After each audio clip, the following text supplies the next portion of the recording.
go.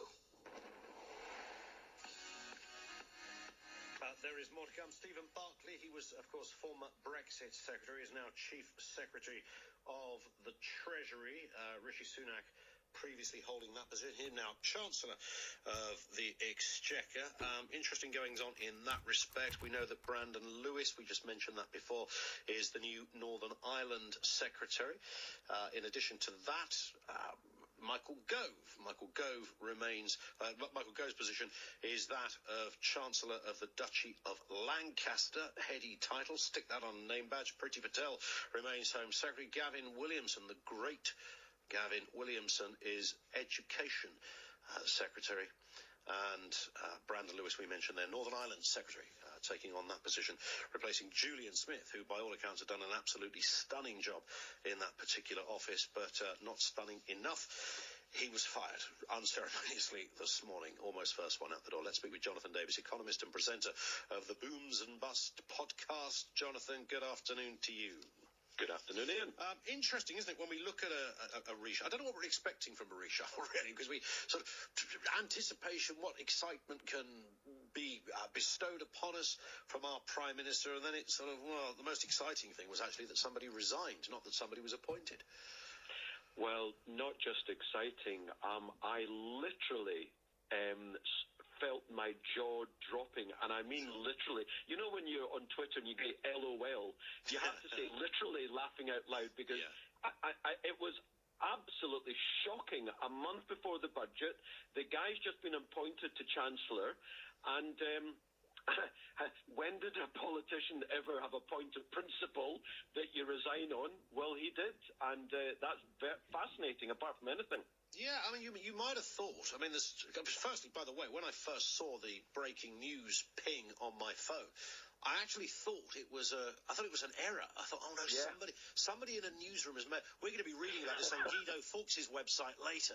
Did you see what the BBC did? They accidentally said Sajid Javid. And then I realised, no, it's actually true. But you'd think, knowing that the ego of a senior politico, there is no end to it. That even if you were having a lot of your power removed, or it was being centralised or merged with Number 10, you might still want to keep the gig for the vanity of it, if nothing else. Absolutely. It's very rare that we see high-level resignations, although notably the Prime Minister himself did resign when he was Foreign Secretary. So it does happen from time to time, but as I say, the fact that it was just after the general election, more or less, it was going to be his first budget as the Chancellor of the Exchequer. He finally made it in politics into one of the big four offices. Absolutely remarkable, and I'd love to know what had gone on in those conversations. What do you think is the overarching aim, the direction of travel for this cabinet? What is the purpose behind it? What is he doing as a collective, Mr. Johnson? What image does he want to create for this lot? Yeah, that is a very good question, because for the general election, as everyone knows, there was just one image: get it done. Let's do Brexit. Now, whether or not we're actually going to Brexit, because that is still up in the air in terms of things like the single market company. Anyway, that's another story. But beyond the 31st of January, when in theory we have left, as you say, they have to develop a message. Yeah.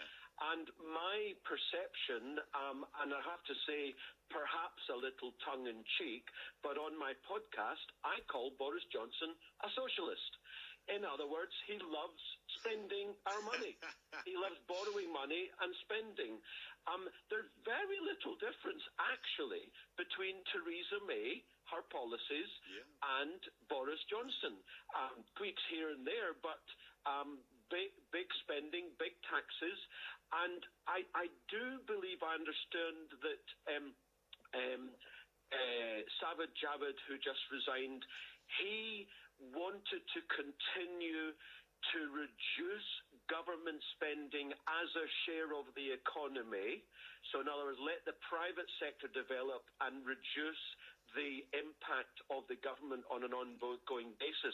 Now, whether or not that is what has caused all the ruckus, who knows? No doubt it will come out in the wash. But it seems to me that Johnson and Cummings, there's been a lot of comings and goings, haven't there? They love big infrastructure projects.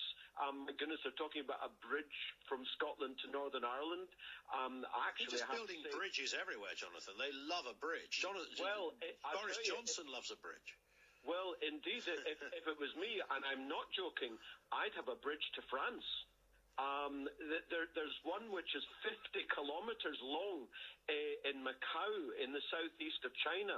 So that is long. I would have one to France, but, that's by the by. So it seems to me that Johnson wants to borrow a lot of money, tax, and spend a lot of money. It'll be very interesting to see the shape of the budget in a few weeks' time. Indeed. And someone right now is brushing up on their lines for that budget because they didn't know they were going to be delivering it up until this afternoon. Jonathan, thank you. Jonathan Davis, podcaster and economist. His podcast, well worth a download, Booms and Bust, is available to have a listen to. You're listening to Ian Collins on Talk Radio.